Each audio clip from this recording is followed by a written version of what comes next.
as knowing how to survive in the wild during the aftermath of an expedition gone wrong. And remember this, cooking around the campfire is always fun, but it can also teach you some important lessons. Learning how to build a fire, or making sure your water is safe to drink, or understanding the differences between cooking out in the open and in a well-equipped kitchen. These are all important techniques for anyone who wants to stand a chance of surviving for real in the wild. Learn them well now, and you'll be in a much better position when things get a little edgier. Nutrition in a nutshell. Food is fuel. The harder we push our body and the more we expect of it, the more fuel we need. If you're going to function properly in the wild, you better make sure the tank doesn't get empty, and you tend to get out what you put in. Except it's not quite as simple as that. Take bananas, for instance. They're a great high-energy food, but if you lived off nothing but bananas, you'd go downhill pretty fast. The body needs a varied diet to continue functioning.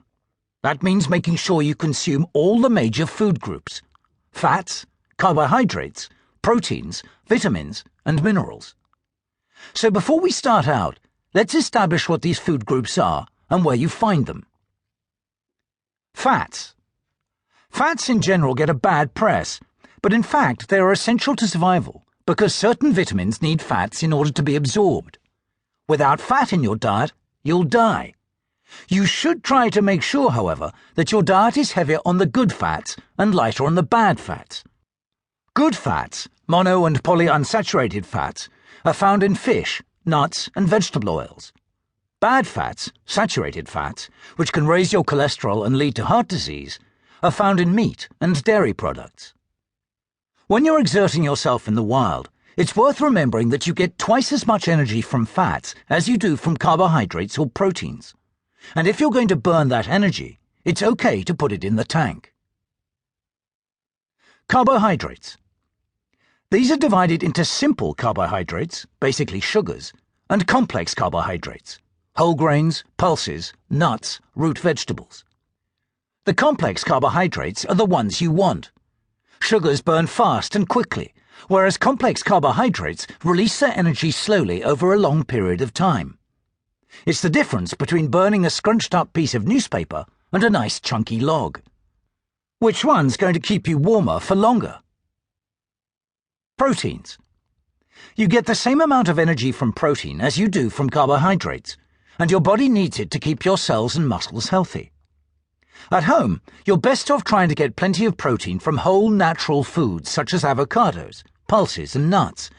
But in the wild, your main sources of protein will be from any animals you manage to kill or insects you manage to catch. The humble earthworm, for example, is extremely high in protein. But more on that later.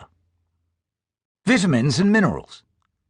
These are found in tiny quantities in the body, but are essential for it to function properly, and most of them come from the food you eat. Your body stores about a month's worth of vitamins, but after that these reserves will start to deteriorate. Vitamin C is the first to go. The result is scurvy, the scourge of sailors on long voyages before people understood about vitamins. It can result in bleeding gums, loose teeth, jaundice, and eventually death. If you eat a varied diet of plant matter and a little good-quality grass-fed meat, most of your vitamins and minerals will be replenished, and it's worth remembering that they can come from the strangest sources. The Inuit derive much of their vitamin C from caribou liver and seal brain. Depending on your size and sex, you burn in the region of 2,000 calories a day if you're just sitting around doing nothing. If you're moving about and exerting yourself in the wild, you need a load more. Your body will use up its own reserves if you put nothing in the tank. After that, how much energy you have depends wholly on how much you eat. 1 gram of fat has 9 calories. 1 gram of either carbohydrate or protein has 4 calories. Water. As I'm sure you'll have figured by now, water is essential to survival, far more important than food. So if you're setting out on the trail, the first thing you should pack is your water bottles. And when you have water, you should ration it carefully. Drink just enough to keep yourself hydrated, but not so much that you just excrete the excess as sweat or pee.